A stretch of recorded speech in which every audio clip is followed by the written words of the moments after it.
Yeah, let me welcome Johanna Kissler to our little colloquium, just to give some information of what we are actually doing here. Johanna, this is a program funded by Templeton largely. We also may have other visitors here, listeners. A program funded by John Templeton Foundation on teaching theologians and philosophers learn about empirical psychology. And we have a certain focus, which is on personality development. And yeah, I thought that it could be an interesting idea to hear something about the brain. So I came across your work on brain reactions and emotions in response to social feedback, which is talked about as well. And well, we know that social feedback can be is actually a motor for personality development, positive or negative feedback, or even to deal with negative feedback, maybe to reduce strong emotions to negative feedback, or even to have strong emotions, so can all help us to grow as a person.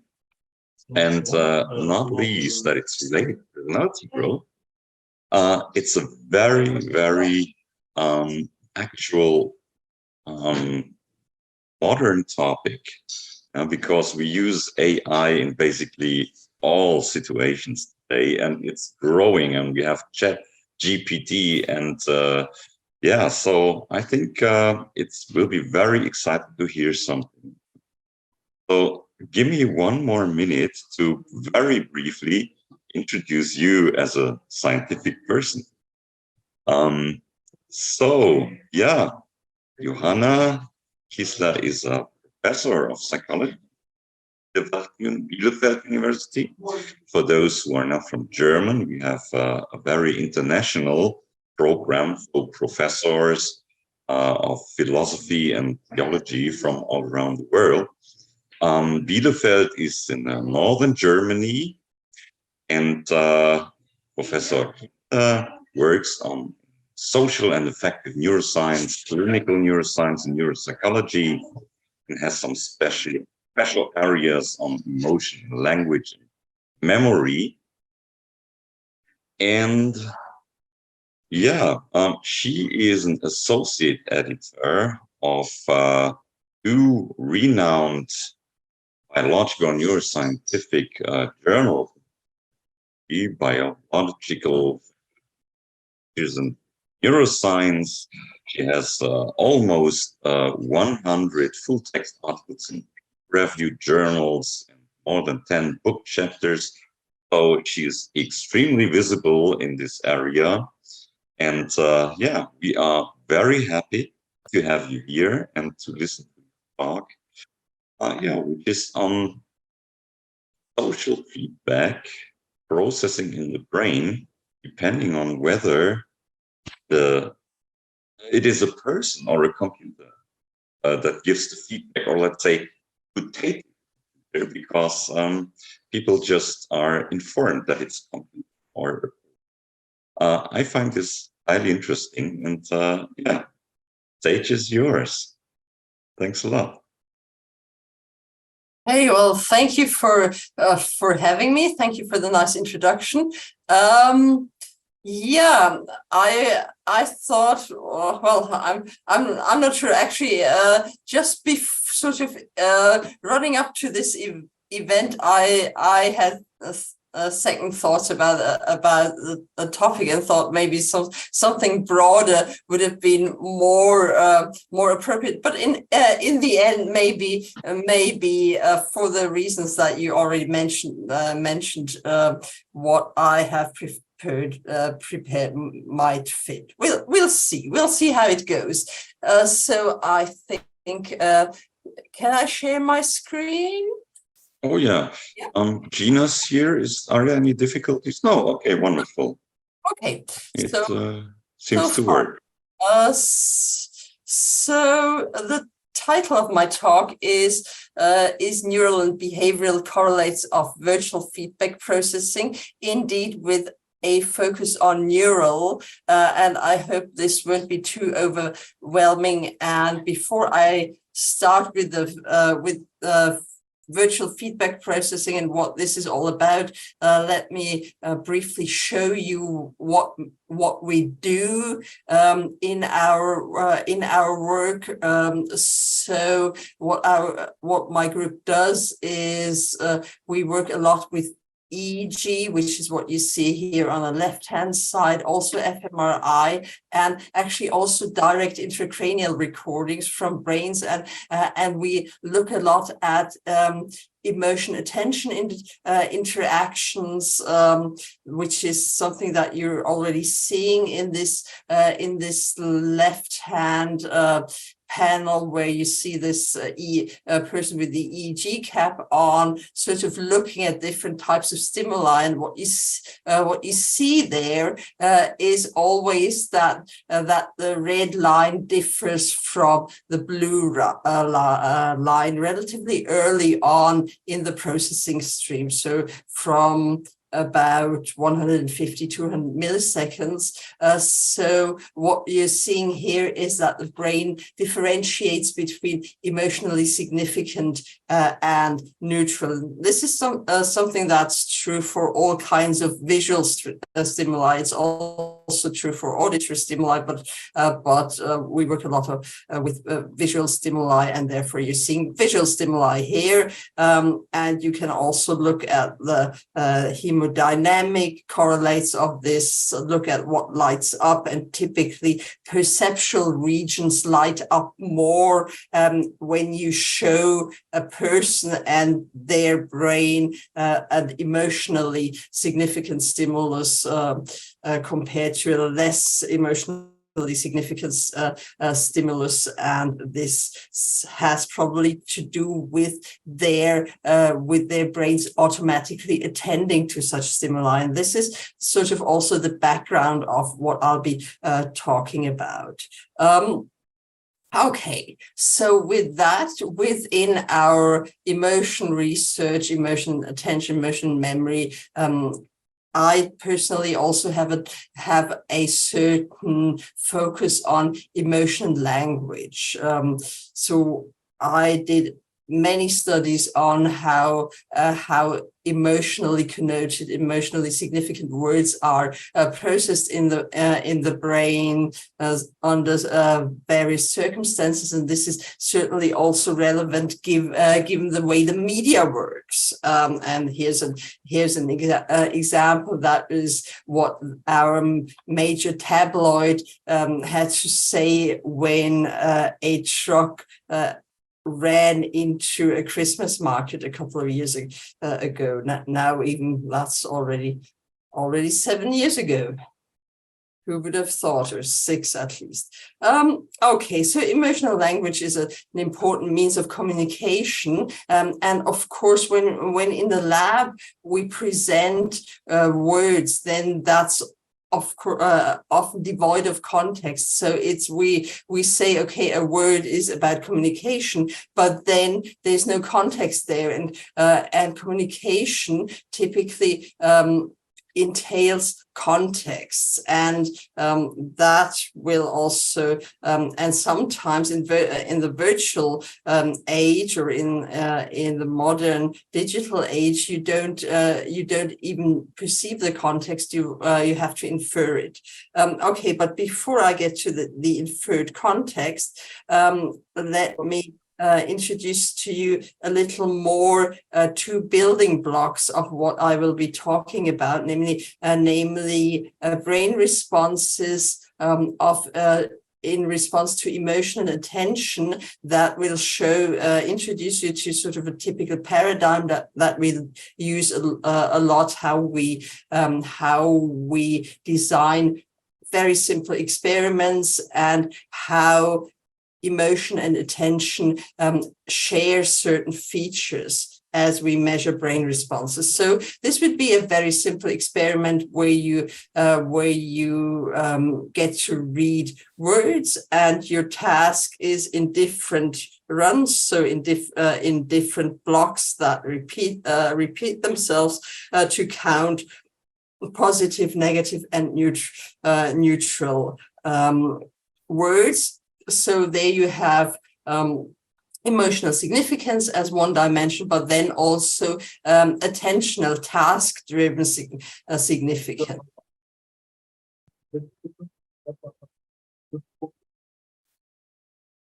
And this is what such an experiment sort of could look like. Of course, we would use German words, but just for everybody to be able to see.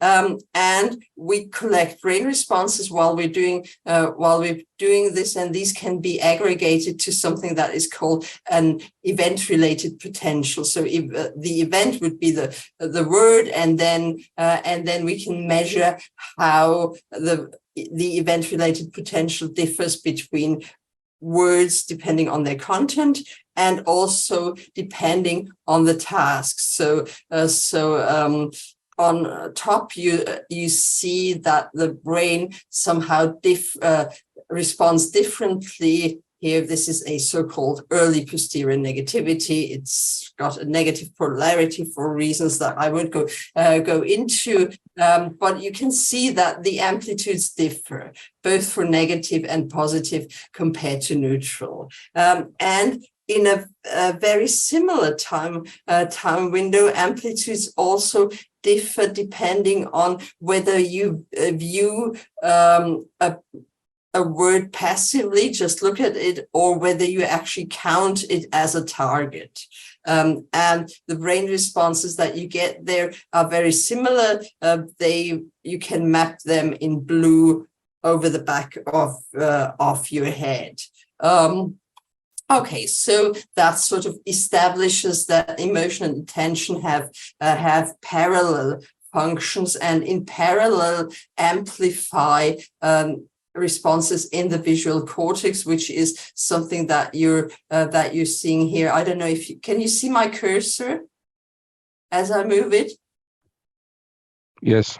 Okay, so this would be the visual cortex, and there's more visual cortex. So you see that you get more activity in the visual cortex for emotionally significant and also for attended stimuli, and then you also get some activity in the frontal. In the frontal cortex, and that's something that you can calculate. Okay, and then one advantage that you have with these event-related EEG potentials is you can relatively clearly map the time course of activity, more so and more precisely than actually the place where activity is generated in the brain is. You can look at the time course. So we had a first window of interest, let's say, where you had a negativity that responded both to emotion and attention. And now, if you go along further the processing stream, you see something similar. A red blob, let's say, over the top and the back of the head. Here, this red thing is called a late positive potential for no particular reason, just because it's later and it's positive and it occurs over the top of the brain. And again, you see an emotion effect and an attention effect, larger for emotional and also larger for attended stuff. And here you also get an interaction in that when you attend something that is emotionally significant in the first place, it gets amplified. So emotional targets in an experiment, when I tell you to attend to something that you already find intrinsically interesting, then you benefit more from it, and your brain responds more from it to it than if I tell you to attend to something that you're finding not so interesting, even though you can also we all can attend to stuff that we are finding not so interesting. Also, it's possible.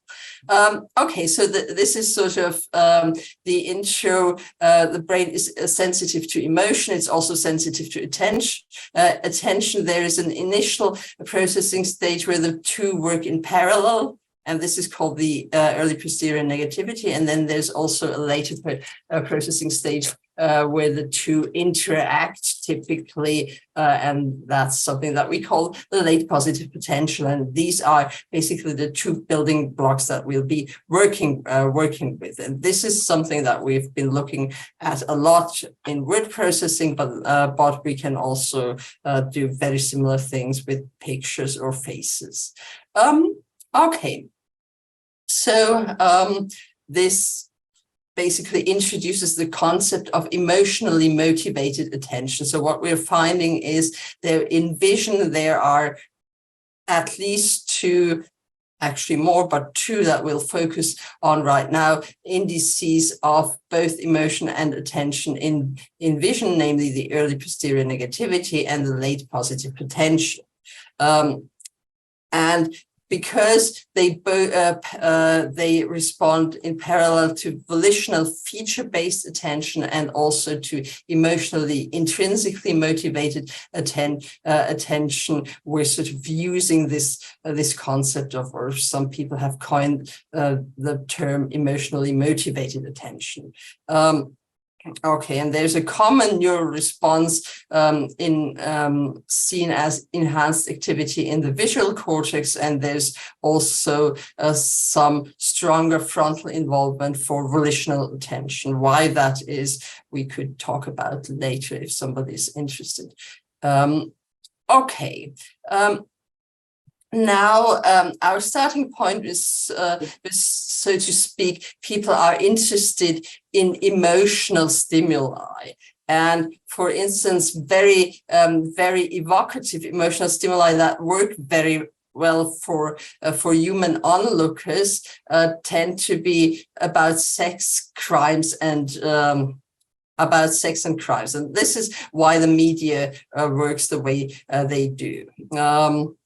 Okay, and with such stimuli, one can elicit a lot of brain response. Now, but potentially even more interesting nowadays, or certainly interesting, are emotions that arise as a function of social context. So there's this idea that emotions have really evolved as inbuilt defensive or appetitive responses, meaning that we respond to attacking animals or food pictures or sex pictures. However, we're not so often confronted with attacking animals anymore. Instead, our sort of point of attack often occurs in the social context where we either are exposed or feel exposed to criticism and feedback, and a platform or a realm where this type of exposure to feedback somehow gets potentiated is the internet, where cyber mobbing is on the rise, and kids and teenagers feel very strongly about what's happening on the internet. And this is this is interesting also because in such communication settings, starting with the phone, but then even more salient, for instance, with WhatsApp or so, we don't actually see our counterpart. I don't see you. I'm inferring you're in Munich, partly in Munich and partly somewhere else over the world, all over the world, and I'm inferring that you're real people, but you might not actually be. And probably, because for me this is a real situation, and now I attribute some competence to you, and if you were to in your group chat or on Twitter or somewhere give me feedback, and the feedback ended up well, in both cases, I would care if either way, if the feedback were very nice, I would be happy probably, and if it were not so nice, I would be probably not so happy. Even though this is all a lot of this is just in my head. So part of the interaction that we're having already here is not a face-to-face interaction, but it's a virtual interaction. And situations like WhatsApp or other messengers and Twitter and what have you, of course, exacerbates that.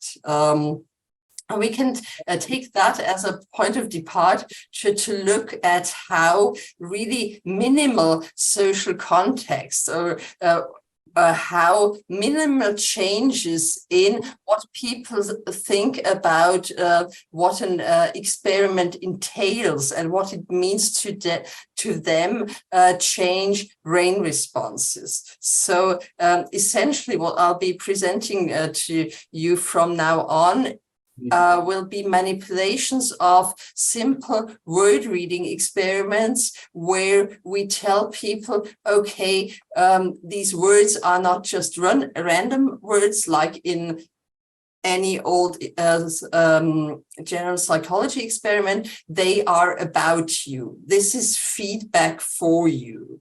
And we'll be looking at how this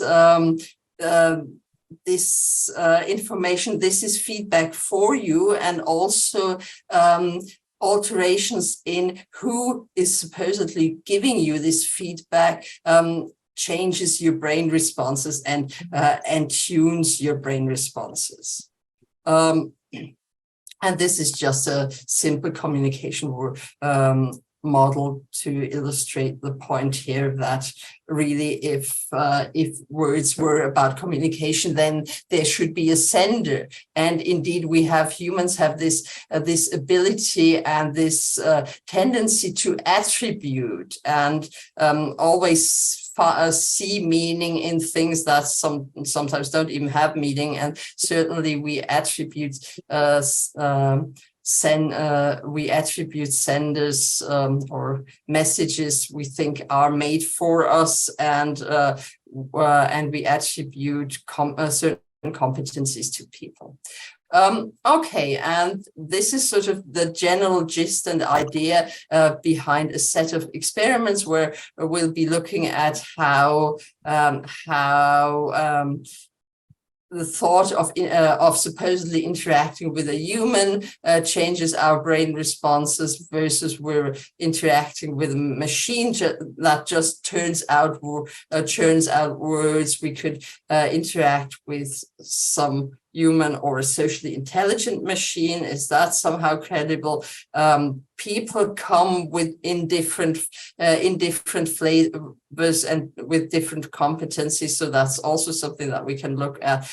With these first three experiments, we'll be looking at the brain potentials that I showed you. But then I also said these EEG brain potentials, they are good at time resolved, at giving you time resolved information, but they are not so good at actually where in the brain something happens. And therefore, I'll also show you an fMRI study, and in the end, I'll also show you something about how such social contexts affect memory. Okay, this might seem like a lot. It's not as much as you may fear, because the experiments are all very similar. So our starting point is let's let's turn a reading experiment into a social feedback experiment, and let's try to make this somewhat credible by having an introductory manipulation. And the introductory manipulation is participant comes into the lab and is asked to tell us something about them, with the cover story that there's going to be a human next door or just a randomly acting computer, and they will give you feedback, and it's going to be like a little game of these. Your counterpart is going to select adjectives that apply to you, and you will learn whether they apply to you or not, because the words will change their color. So and so that the people or some machine can assess you, you will have to tell them a little about yourself, and you will have to do this in front of a camera. Okay, and then these people who aren't really there will supposedly look at your video and then get to select words. All of this is fake, except the only thing that is real is that there are participants who have their EEG measured while they are looking at words that change their color. That's all that's real. And what they see is totally random and computer generated. Only what we make them believe about it is not random and computer generated. Okay. Here, this is just to show you the trial structure as we, and it's all embedded in an interactional behavioral system that doesn't really exist, but that's the background, so people believe this. Okay, and what we're finding here is maybe, when you think about it, maybe not so surprising, but then again, maybe it is. When you show people the exact same identical content, and in one condition you say this is like randomly computer generated, and in another condition is this is selected for you by another human, even though this is not true, then they respond, their brains respond much more when it's from another human. And this is something that one can see sort of across the board, starting from about 150 milliseconds after stimulus onset. You can see it in blue over the back of the brain and in red on the top of the brain. And these are really, really large effects. These were like the biggest effects that I had ever seen in my career. There are also content effects, which we would expect. We had said as our departing point, people's brains are more interested in emotional information than in neutral information. So when you show them the word kiss, then or sweet or lovely, then they are more interested than when you show them the words square or flat or some such thing. And also there are interactions. One might imagine that perhaps feedback from humans somehow, emotional feedback from humans is somehow more intensely processed, and this is also tends to be true. So, for instance, negative words that are thought to come from a human elicit more negative coincidence, but still more negative brain responses than the rest.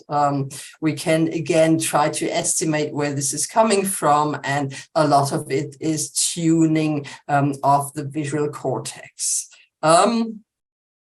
Okay, and with this, we can sort of play around. We can look at, okay, so our first experiment was maybe a little too simple. We said it was a big contrast. We said there's somebody there who's going to evaluate you, and then there's this computer who doesn't really know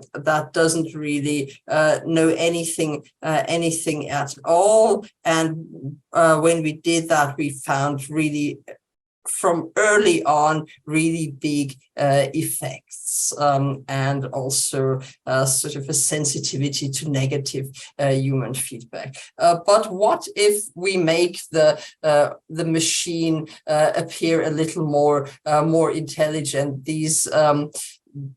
This is just an icon. There is actually no interaction with a Pepper robot. We just told them, our participants, okay, there's a human and there's also a socially intelligent system. We're, by the way, developing socially intelligent systems, and let's see how they do. So you're going to be evaluated by those two. And again, we're looking at what that does to your implicit spontaneous brain responses. So, I mean, there's downsides to having not much of a task here or no task, but there's certainly the upside or the pro of which sort of measuring what's spontaneously going on in the brain. And actually, we're seeing things that are relatively similar as in the first experiment. Trust me on that one, only smaller. So the difference between is a human supposedly giving me feedback versus is a computer giving me feedback is just smaller, and that's true at all processing stages, and also this pronounced preference for negative feedback from a human is now gone, although this might be different sample characteristics we don't know. But just to compare, so this is our new study where the computer is supposedly a socially intelligent system versus the first study where the computer is not a socially intelligent system, and what one can see is that there is still a difference. So the brain responses are larger when people think they are getting feedback from a human, but the difference is not as big anymore, and the computer goes up. So, and that's probably the correlate of what we're experiencing day by day. I don't know who else except for my husband has installed Siri in their house and now talks to Siri and has her turn up the radio. But certainly there is some sort of presence, even though it's not really such as even as far as chatbots or things like that go. Siri is not the most intelligent one, but certainly one has the feeling of a presence there. Okay, and again, we did source analysis. My impression, my intuition is that people in the audience will not be as interested or as knowledgeable about these things now, but I'm totally happy to explain that. What we're seeing now in this apparently more social intelligence in the air is that we also get somatosensory responses and some frontal responses that could aligned with the idea that there's some more mentalizing or things like that going on. But what's really robust there is that visual cortex is tuned a lot by these manipulations. So whatever is relevant for contextual or content reasons tunes the visual cortex. This is just a summary of what I. Dass die beim zweiten Mal benachrichtigt werden. Ich glaube, du hast dein Mikro an. Ich habe dir gerade im Chat geschrieben. Maybe whoever's on the phone wants to Die Leute, wo ihre Tickets buchen, turn off. die werden immer teuer und sagen, der Termin 2. Mai oder was Hallo. stand irgendwie auf der Website. Also Hallo, wir hören, genau, Dankeschön, super. Okay.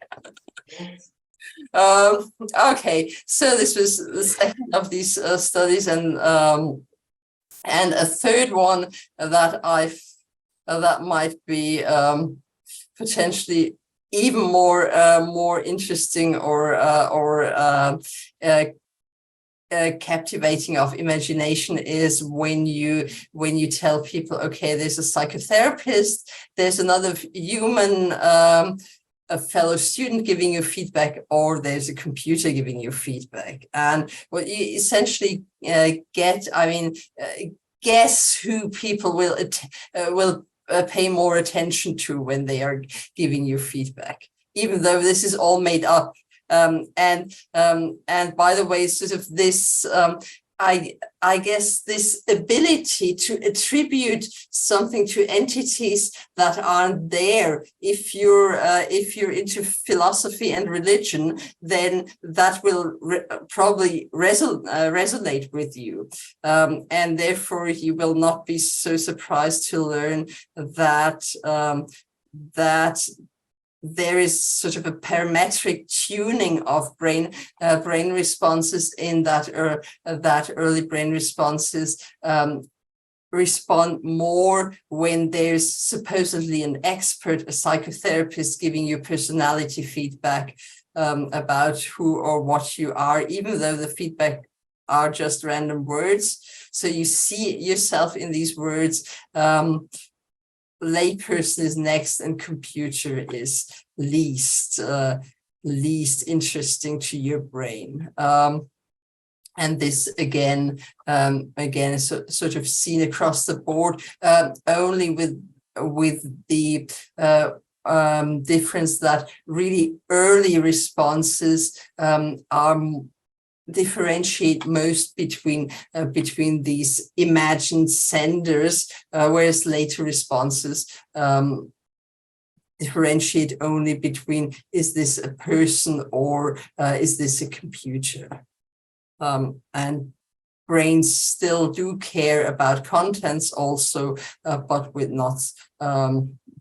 with some interaction, with little interaction, except that when you look, so this is a plot of contents and where they come from.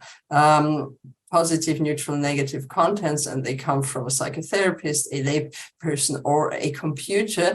And what's interesting and significant here is, of course, emotional contents are somewhat more interesting, but when you're exposed to neutral feedback, neutral content, and it comes from a so-called expert, it still attracts your attention more and even more than when it comes from a non-expert or a computer. So this thing goes up more across these comparisons.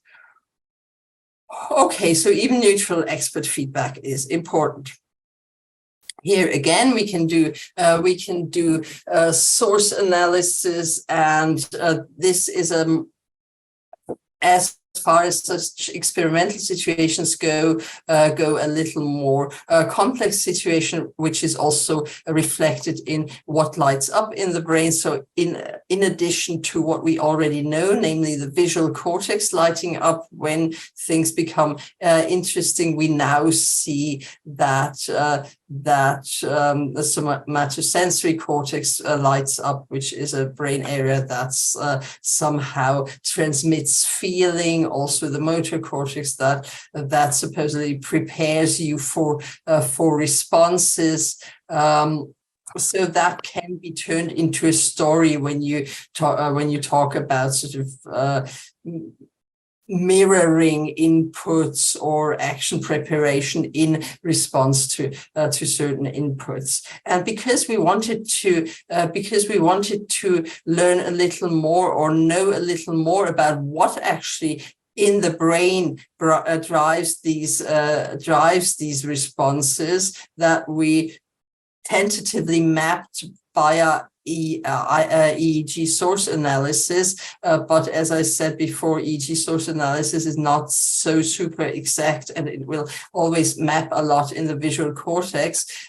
We also did an fMRI study, which I will tell you about next. And here, this is just sort of to remind us of the take-home messages of effects of attributed human expertise versus more expertise psychotherapist, less expertise student and computer. And it's very intuitive in that very early on, your brain selects more for messages that supposedly come from this expert, even though, and again, this is the important part about these experiments, all about it is fake, except for the words being presented and EEG being measured. All the rest is just in the cover story and the participants' heads.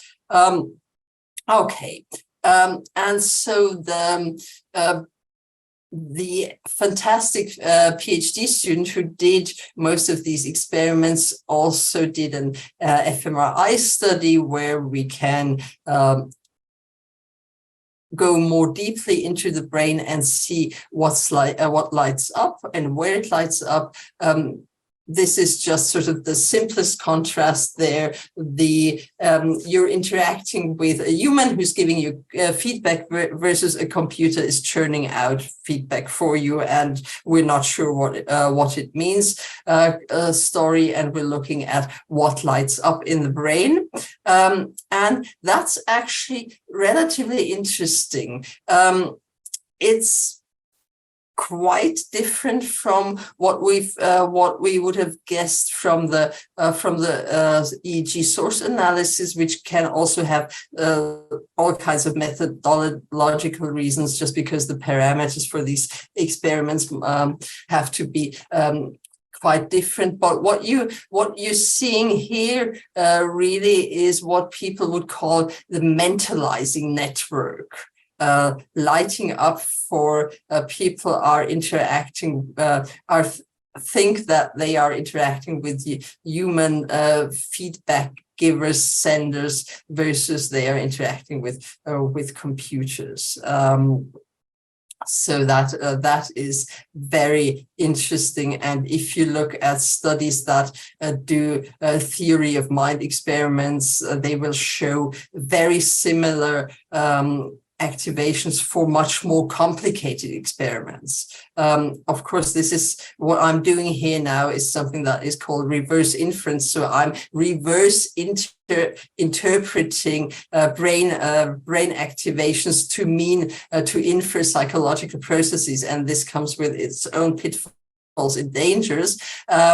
And I know that, and am open to discussions about it, but at the same time, it's just too in your face, eye catching to not mention it.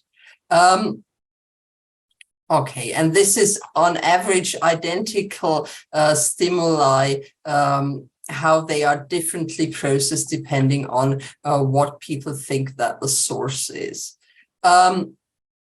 Now, also, what is interesting here now is that when we're looking at in these feedback contexts at the type of feedback, negative versus positive. In our EEG studies, they looked the responses looked oftentimes quite similar. Not not totally similar. There were some differences there, but they looked not so different, perhaps not as different as one would expect, given that that psychologically somehow it should be quite a difference to be told, oh, you're smart versus you're stupid, or so. And the EEG doesn't really map that. It maps a lot of smart and stupid is different from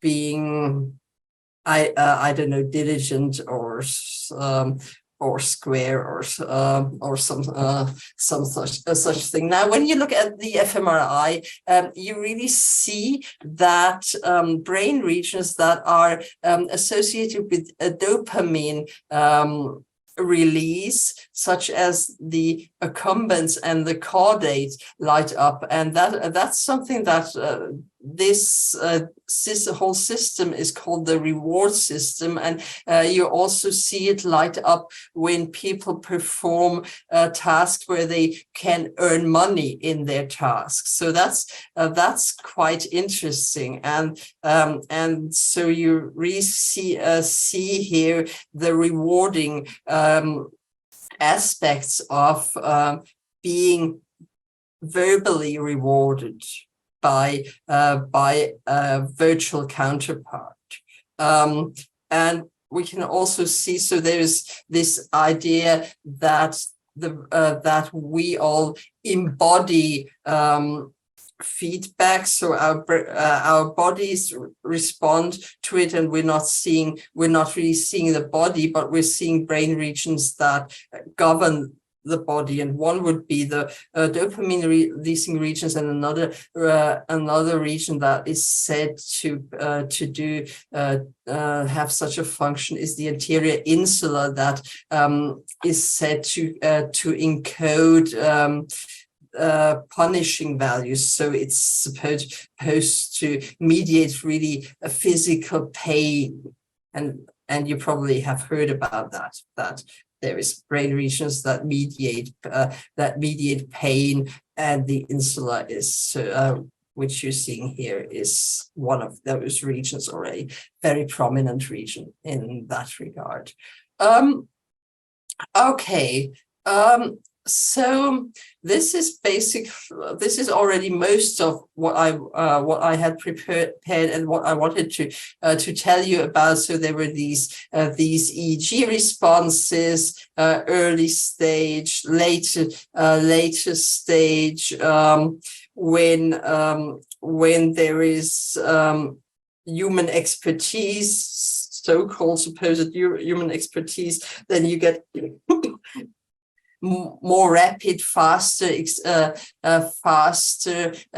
effects, faster responses, and also larger effects. We can we can try to localize where that comes from, see that the visual cortex is tuned just so we look more at more relevant messages, supposedly coming from more relevant senders in these very simple experiments. And the more complex you make it, the more you also see premotor frontal activations. And then when we finally put this into the fMRI, we really see subcortical and deep cortical effects that are nicely in line with what people have thought about mentalizing regions, and also about embodied reward and punishment. Okay, so this was a lot about brain responses that you may or may not relate to easily. I hope it's not too difficult to relate to the overall story, but still it's only brain responses. Yet in the title I had this thing about also behavioral. And of course, what you can say about all these experiments is people didn't do anything. We don't really know whether any of what we did and what we think we're measuring registered with these people. We don't know how how they felt about any of the manipulations. Actually, we do know because we asked them, but so far I only showed you neural responses. And now in a last experiment, I want to show you a little about lasting behavioral effects of such manipulations, namely in an experiment that had 3 groups who were exposed all to the same words in an initial session, and they had to recognize these words a week later. So they came back to the lab a week later. They had first this their first experiment, and then a week later we did a recognition experiment with them.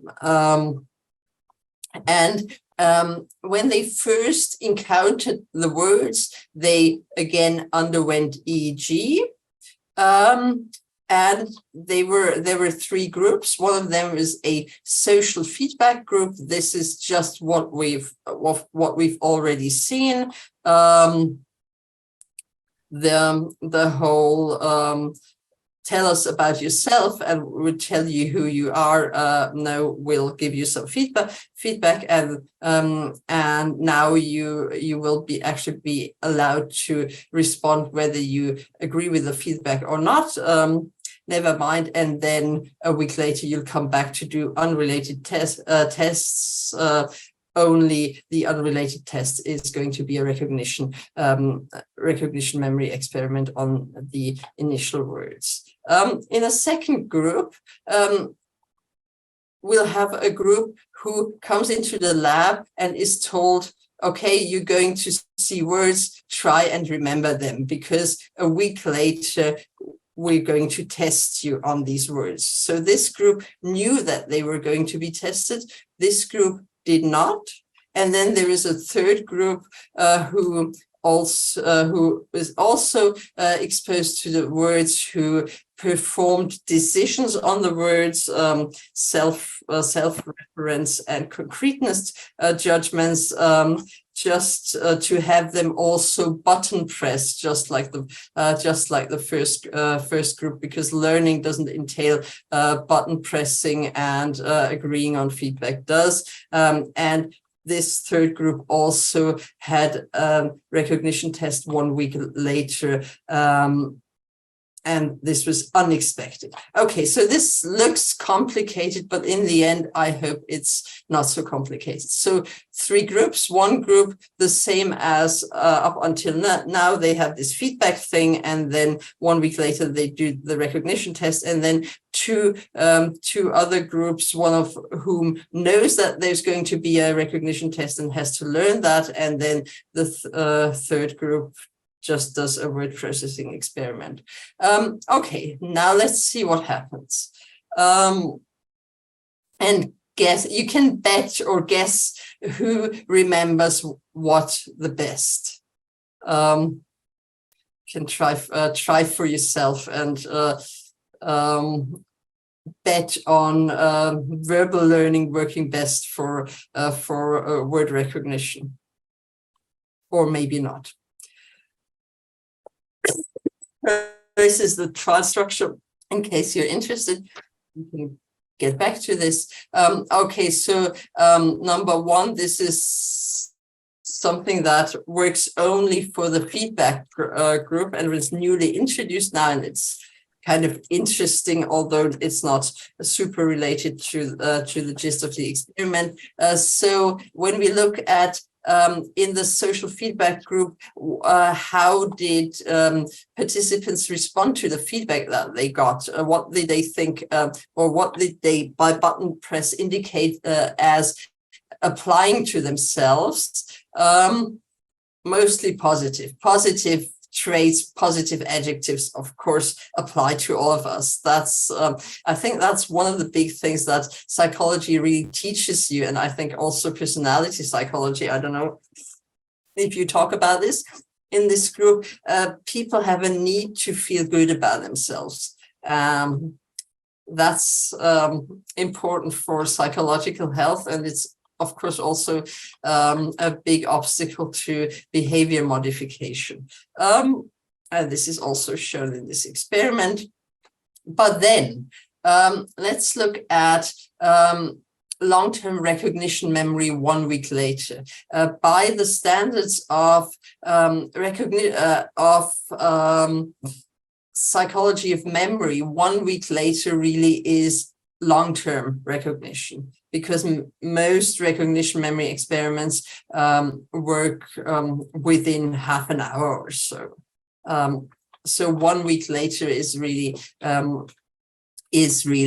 a long time. And we can look at our 3 groups: social feedback, verbal learning, levels of processing. So they just had to respond. And when looking at recognition memory, we can look at 2 different parameters. One is discrimination accuracy, which is how well did participants actually discriminate a target, a word that they actually had seen first, from a word that was presented as a distractor. So recognition memory always works by showing somebody a mix of old and new words, and you have to button press. And of course, you can also guess, and that's something that we can take into account doing simple maths, and therefore we can look at discrimination accuracy and also at response bias, which also falls out from such experiments. And what we see is, first of all, in this social feedback context, people were better at discriminating the words than in the other 2 groups, also then in the verbal learning group, even though they did not know that they would be tested again. And this verbal learning group, they did know. They were told, remember this because we're going to test you 1 week later.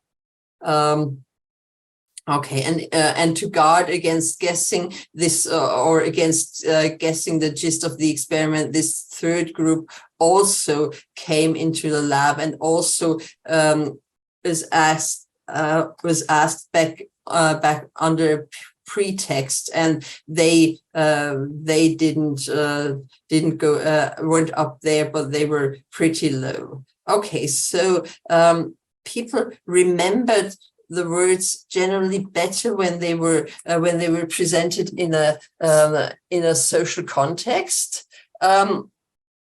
I told you about the supposed miracles of emotional contents, and it doesn't look like it. And the reason it doesn't look like it is because there is a strong response bias. So people were not particularly good at discriminating emotional stuff because they had a response bias. So whenever something positive came along, they had a tendency to button press. I saw this before. It's positive. I must have seen it before, and this was not but this is illusionary memory. So 2 main messages. Feedback contexts enhance your memory, even your incidental memory, meaning also the memory that is formed without intention. They also skew your memory when if it's about you. If it were about somebody else, probably not. But if it's about yourself, it skews your memory towards remembering positive feedback more than neutral or negative feedback. So here's a strong behavioral correlate of these manipulations that I showed you having before these feedback manipulations having an impact on you. There's also again, but for the last time, EEG to go with this. And when you just look at this curve, this is again something that I called EPN before. And you see. Nee, keine Ahnung. Ich sitze hier nur und höre einen Talk zu uns. Gleich. depend on. Okay, thanks for sharing that. So looking at this event-related potential, you see that the social that for the social feedback group, this event-related potential is much higher in amplitude than in the levels of processing and in the verbal learning group. So the verbal learning group in this time window doesn't really do anything at all, to the point that one might wonder, did these people learn anything at all? When we go along further the processing stream, we end up, or we get some evidence that people, even in this verbal learning group, these are the dots here, learns something. They have a frontal positivity, which is supposed to indicate explicit memory formation in this late time window, and that's not there for the other two groups. But the other two groups have already had brain responses to the material, so they don't have to waste as much effort as the explicit verbal learning group, because they already implicitly got the gist, and probably also distorted it in some interesting ways, but they basically also got some contents here. Okay. So this is about it. So my story is about effects of minimal virtual attributed social feedback context on something as simple as a single word processing. And what we saw is that by tuning the context, or by tuning what you tell people about the context, this is about you, and it's from an expert. So these things both have a strong impact, and that tunes your resource allocation. It also induces it recruits your embodied processing regions in your brain. We can see, which is not really new, that people have a self-positive bias in feedback acceptance. What is perhaps more new is that these manipulations really have a lasting effect on your recognition memory.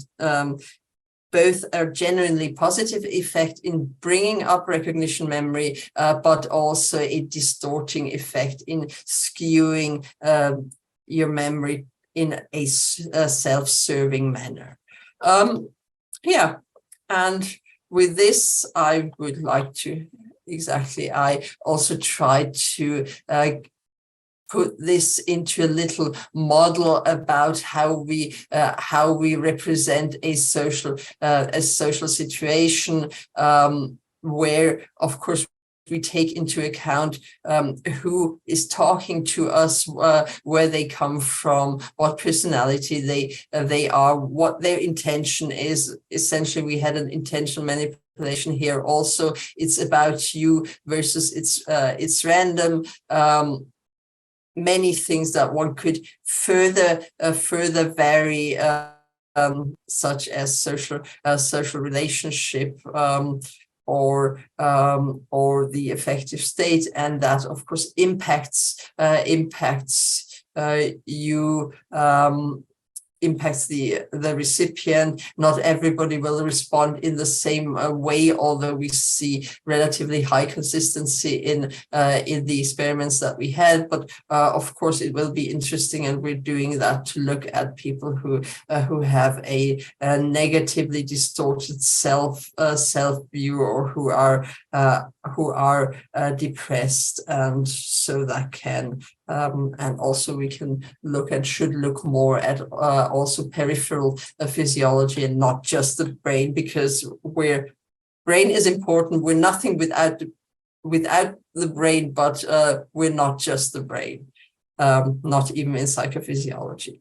Okay, and with this, I would like to highlight Sebastian Schindler, particularly Andrea Formbrock, who worked hard on these studies and now left for the University of Münster because they could find a job there, and I didn't have a job at the time, but they are still in the business, and I think Sebastian is going to be on the job market very soon, as well as a long-term collaborator named Cornelia Herbert, and also Martin Wengschen, who's still around and in the lab.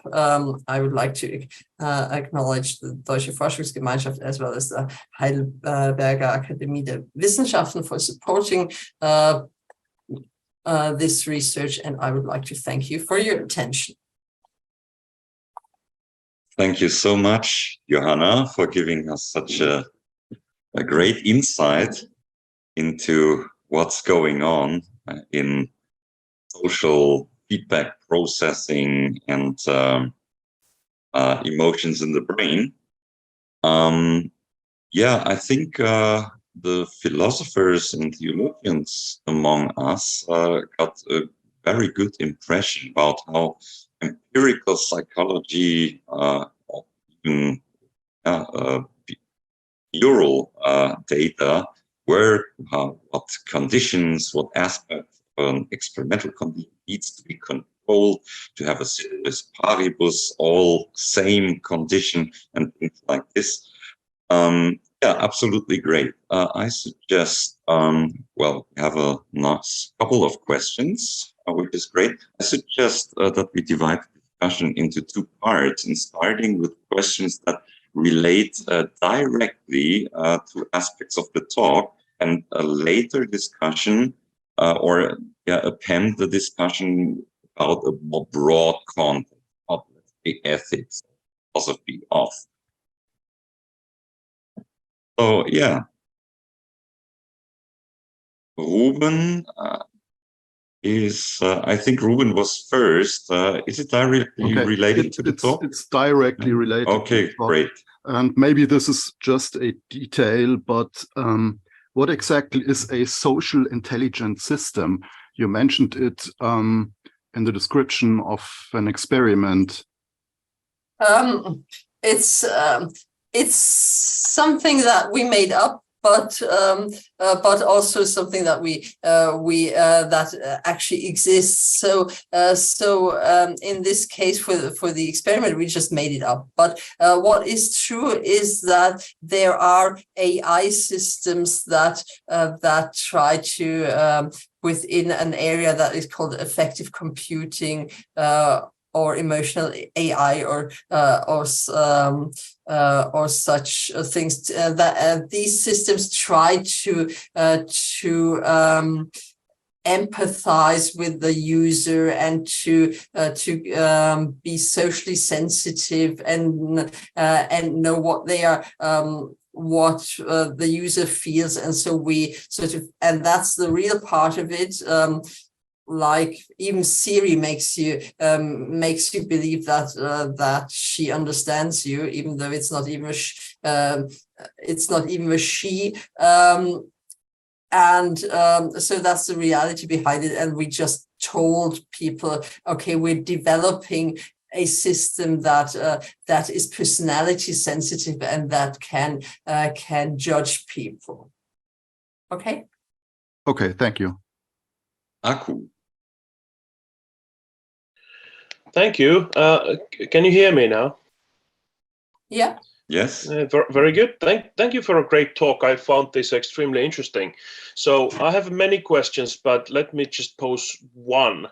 A more general comment first. So it seems to me that one of the things that comes through from this research is the idea that emotions are kind of looking kind of magnifying glasses for attention. I think you used this magnifying glass metaphor in one of the papers. I can't remember which one. We had 3 of them. So, but this is of course something that has been taken up by many philosophers and many others. And it seems to me like a a very useful way of understanding how emotions work in these kinds of contexts. And related to this is my question. So you mentioned volitional attention in one of the early slides. So first of all, I wonder what this is. And second of all, I wonder how you define volition in this context. So I suppose you're referring to a kind of controlled attention, that the person somehow exercises control over that attention. But and I wonder how this happens. And could you say a little bit more about that? Okay, so I guess it's got to be said that we're probably not as careful with the terms as philosophers would be, or with the nuance of, is it volitional? I could have also said directed or top down. Psychologists tend to use these words interchangeably, and the volitional is probably more what people imagine happens in the real life, where people really have goals that they go about and that they follow. Now, in an experiment, this is realized by a top-down an instruction. So top-down or volitional will in this case refer to, there is an instruction and I'm telling you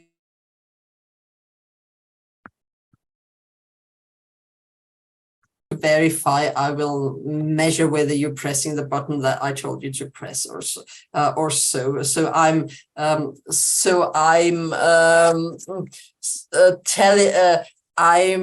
telling you what to will for, or what your volition is supposed to be. And what we know about the brain, though, is that frontal and also parietal brain areas in concert are active when people attend to certain stimulus characteristics, like press a button when you see a red word, or press a button when you see a neutral word in this case, or press a button when you see a triangle. These are typical manipulations of so-called feature-based attention. So the feature is instructed, that's some attribute of the stimulus that people are seeing, and it's top-down because I'm telling you. And then there are certain stimulus attributes that are more bottom up, where people imagine that they grab the participants' attention just intrinsically, without me having to tell you. And emotional significance would be, it's very likely one of those bottom up characteristics.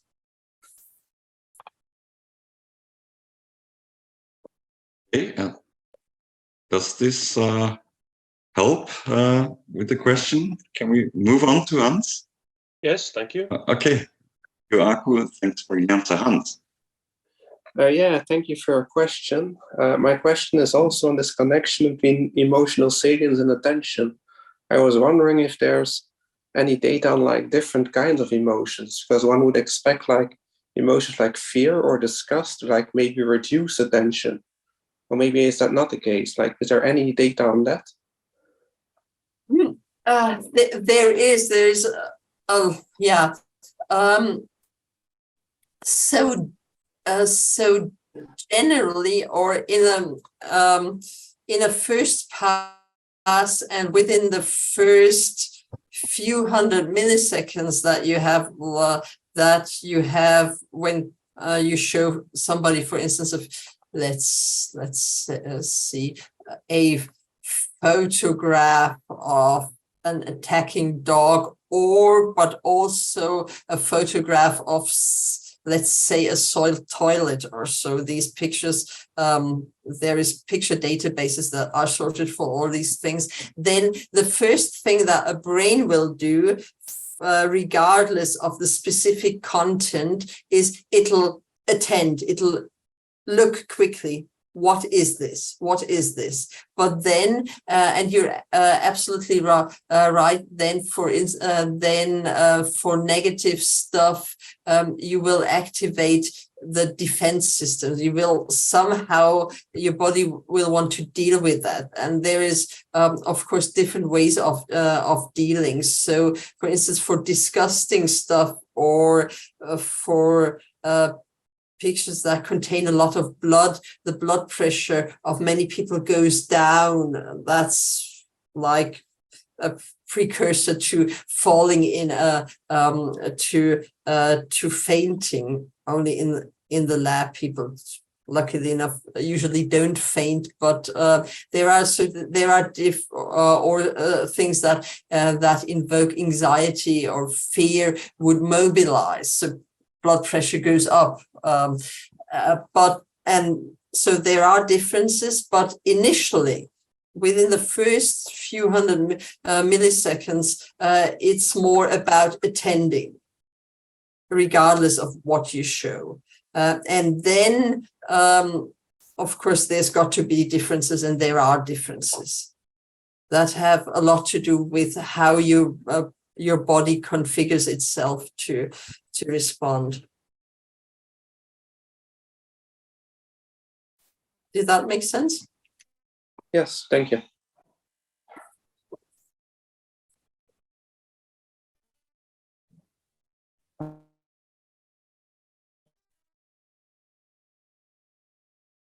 Hey, Catherine. So thanks very much. That was really interesting.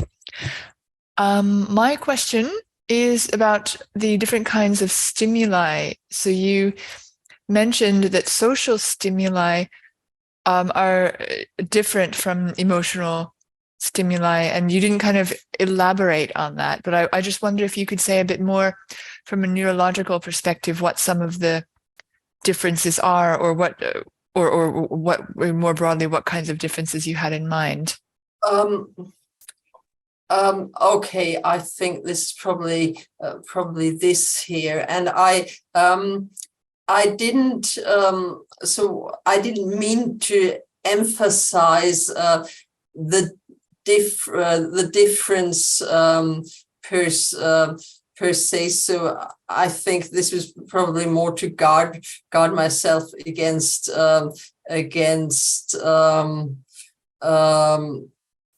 being taken as saying everything that is social is automatically emotional, or everything that is emotional has got to be social, because people can be, for instance, afraid of heights, or fond of base jumping, and that's not necessary. There's no social focus. So that's all I wanted to say. For what I then went on to tell you about, the overlap would have been more important than the difference.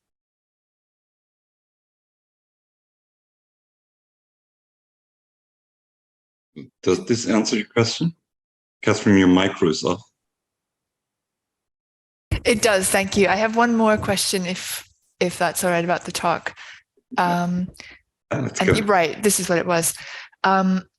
So you did point out that the neurological, what parts of the brain light up when, does not really tell us about what the person is experiencing internally, and that you followed that up in some cases with interviews about what the person was experiencing internally.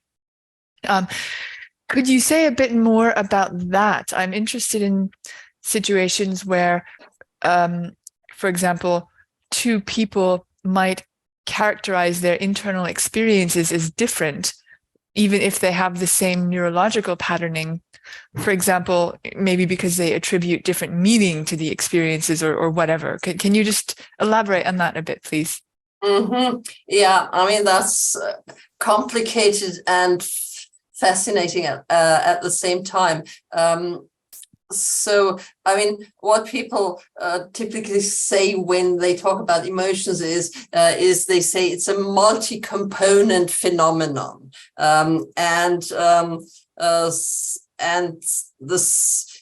the experience or the feeling is just is one part of that, and it's got to be somehow synchronized. And then what we typically do is we operationalize, or we take what people say, their self-report, as a proxy for the experience, and all of that is of course highly problematic. So we might be in the exact same physiological state, yet somehow conceptualize that differently and talk about it differently. And I think for the time being, all I have to say about that is that yes, this is the case. This is so. It's just as you said. And of course, there are attempts to look at sort of the patterning of the synchronization of different levels, such as brain physiology, body physiology, expressive behavior, self-report, and see whether the patterns somehow can get us closer to the true emotion and to the true experience. But as far as I know, this is not very not super successful, just because it's somehow lacking ground truth. Could I follow up on that just briefly? Catherine, can you give me 1 second? Just to say bye-bye. Unfortunately, I have to leave in the very moment. Maybe Gina, you can take over to moderate the end of this discussion. I see Aku also has another question. So Yeah, let me sure. thank you, Johanna, for being here. I also have a couple of questions, but feel free to continue. Thank you so much. Well, thanks, and sorry for being over. I thought I was fine, but then No, you are fine, but something urgent came now that makes me leave. Well, then, thanks for having me, and have a good evening and a good weekend. Yeah, we catch up later. Thank you. Bye.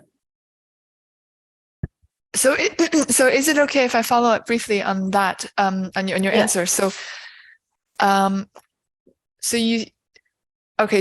seemed to, so you, from your answer, I understand there are two different things that you're contrasting. One is the physiological state of the person as measured by the brain response, and the second is the way that the person describes or characterizes their experience, perhaps using concepts. I wonder what you think of the following suggestion. It seems to me that there are actually three different things, three different things that might be going on instead of just two. So, and I wonder whether you would agree with me. One would be what the brain measures. And this might, whatever lights up or whatever electron or or neurons or whatever is going on, whatever electrical activity is going on in the brain. The second is the what the person kind of phenomenologically experiences, whether it's in their stomach or wherever it is in their body. And then third would be the concepts that they use to give meaning to that physical state. So there are actually three layers rather than just two. It seemed to me from what you were saying that you equated what the brain patterning with the physiology. No, I would say that it's more diffuse than that. So what would you say about that?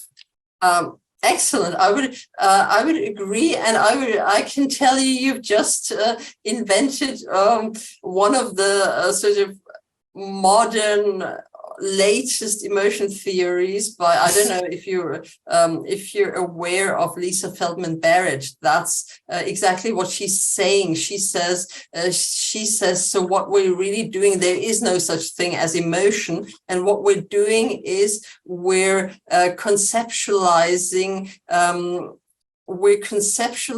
the interaction of context cues and bodily states. So we're sort of tracking our environment and predicting what typically happens in that environment. We're also monitoring our bodies for energy needs, and emotion has an impact on that. Therefore, we notice that, and then we're using language concepts to make sense of that, which is not unique. The way we're doing that, but we're doing that, and therefore people who sort of are better at describing their emotions are also, for instance, psychologically more healthy. That's exactly what she would say. So, okay, great, thank you. The name is Lisa Feldman Barrett. Is she a psychologist, or is she? She's a psychologist. Yeah. Okay, great, thank you. And I would like to do a quick follow-up to these comments, because it's really interesting. I'm a researcher in implicit affectivity. So for implicit affectivity, we are describing automatic activation of these concepts. But in this case, since your findings are indicating that, for example, sensory identity, the effects of sensory identity are more easily observed at early stages. And you describe, I think, around 300 to 400 milliseconds. So it's really at an early stage that we can actually see going up and activating, and then declines a little bit after that. So I'm wondering how this could actually relate to different components of emotion that we were just discussing with Catherine. For example, I'm used to consider at least 5 components of emotions, which are obviously physiological components, behavioral components, appraisal, subjective feelings. So we have different layers because the emotional experience, how people is calling it now, because it's too complex, have so many layers. But I'm wondering if somehow with your findings, we could tackle at these earlier stages, we could somehow tackle implicit emotions. What do you think about it? Which is automatic activations, I repeat. No, I'm not sure.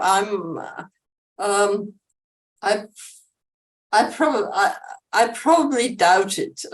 Unfortunately, I mean, I would wish for that to be possible, but I doubt it. I mean.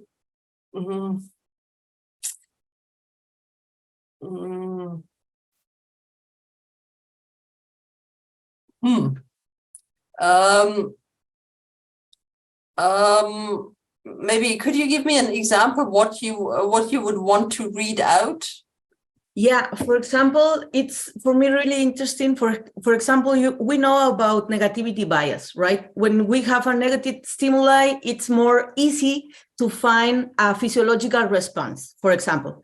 So if we can find these kind of responses with these stimuli at an early stage, that is like really, really early stage, and then the stimulus, the response changes, let's say it becomes more neutral, maybe we can say that at early stages, at initial stages, we were perceiving, appraising the situation in a certain way, and then we downregulated. So when we downregulate the emotion, we are actually changing some of it, and then we are constructing the experience in this way. So the kind of research that I do is trying to tackle these early stages that we are calling automatic activations of the emotional states.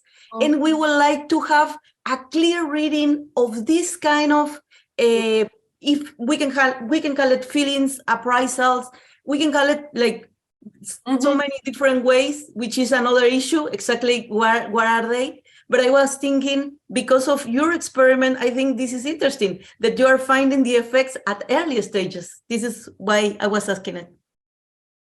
I mean, that is, I think that's probably also a matter of individual taste about how bold you are going to be in interpreting findings. So the observation that very early and often also subliminal responses or responsive to subliminal stimuli, that they tend to be negatively skewed, that I think that is relatively accepted, or more pronounced, clearer for negative, because there might be special pathways in our brains that allow us to do that. Now, how to translate such things into theory, I think, is more difficult. So one of the more prominent appraisal theorists in recent decades, Klaus Scherer, he would be all fond, and he would, their group, and I'm sure you're aware of the Swiss Center for Effective Science, they would always interpret very early effects which would differentiate between at least positive and negative, and typically more pronounced for negative, as indicating the early appraisal processes, and that would be important for them. I'm not personally not so theory laden, and I mean, I do like and recognize theory, but I do also think that there's a big conceptual gap between whatever we measure and what the concepts that the theory then uses. But there's certainly people who would agree with you and would be probably more optimistic about this than I am. Okay, thank you. And I think we have another question. The last question, I will say, Aku. Thank you. Just to briefly comment on the issue of emotions. So it seems to me that these componential theories of emotion, where emotions are seen to be composed of certain subcomponents, aren't exactly new, because Aristotle was presenting one of these traditional kind of four-part. Aristotle had 4 parts in his theory of emotions. Even from a first-person perspective, the emotions include a judgment. So there's a kind of judgment that's going on, which is the cognitive component. Then there's the experiential part, the feeling part, that it feels like to be something in that condition. Then there's usually a physiological reaction, a body reaction. And then finally, a kind of behavioral component, which means that that the emotion gives you something, it gives you a behavioral incentive, like avoid that, go towards that, grab that, do something with that. So all these 4 components, when you say that a person is in the state of fear or something like that, then all these components are part of that. So it's being in the state of fear is not just one thing. It's a bunch of other things, a bunch of different things at the same time. Well, anyway, I had another question on mentalizing that you raised at the end. This is highly interesting because mentalizing has been studied a lot in the context of religion, in the cognitive science of religion and in the neuroscience of religion in the last 10 years or so. This issue has been extremely important because the kind of standard hypothesis is that mentalizing contributes quite significantly to religious, whether religious ideas are kind of attractive to you, and the kinds of religious ideas that you find attractive. So I'm wondering, this is just a speculation from my part. I guess something like this has never been done, which is to run the kinds of studies that you've done, but to say people that the sender is a god. On the one hand, there are gods who are interested in people's moral emotions or interested in people's moral lives, and then there are gods that are not. So running the whole thing and saying that here's a God who's giving you feedback, who doesn't care what you do in your moral life, and then there are these gods who do, the kinds of gods that want to punish you if you do something wrong or reward you if you do something good. So it would be quite interesting to see how people would react to something like that. I think that would be a new, that would be quite interesting also from the point of view of this cognitive and neuroscience of religion. I wonder what you think about that. I mean, I'm loving it. No, I think this is very interesting and great ideas. And I personally would suspect such a link. The thing is, these types of experiments, as you suggest, I think would be very difficult to do. I mean, even with the experiments that we did, it's kind of a challenge to make people believe and keep them in a believing state. And interacting with God would be would require special populations who think such a thing is actually possible. And I mean, historically that would not may not have been a problem, but nowadays this may be not as common, and people who I guess in Germany still have strong beliefs in that direction, may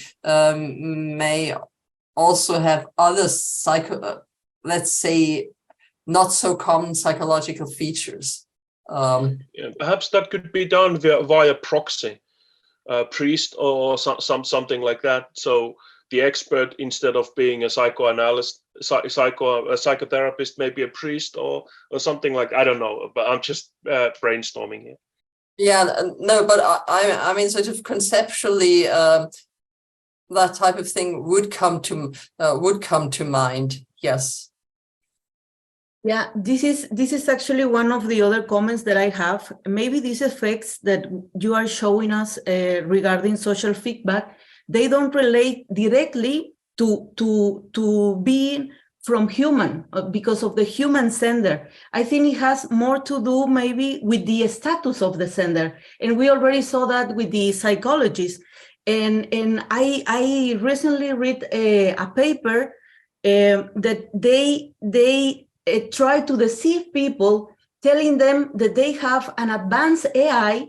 They will put EEGs in them, and they will read them, and they will give them feedback, and people was actually accepting this feedback like way more than expected. So it was because of the status they were giving it to this AI, and because they had direct access, physiological access. So in this case that Aku was commenting, I will say the same. Regarding this testing different GATs, we could say something like different experts in different religions will give you some overview of your behavior, for example, based in the kind of things they believe this kind of GATs will care. So in this case, like a proxy, I will say we can mock a little bit people or trying to build this construction around them and then see how it is affected. Because yes, I really think that the status of the sender,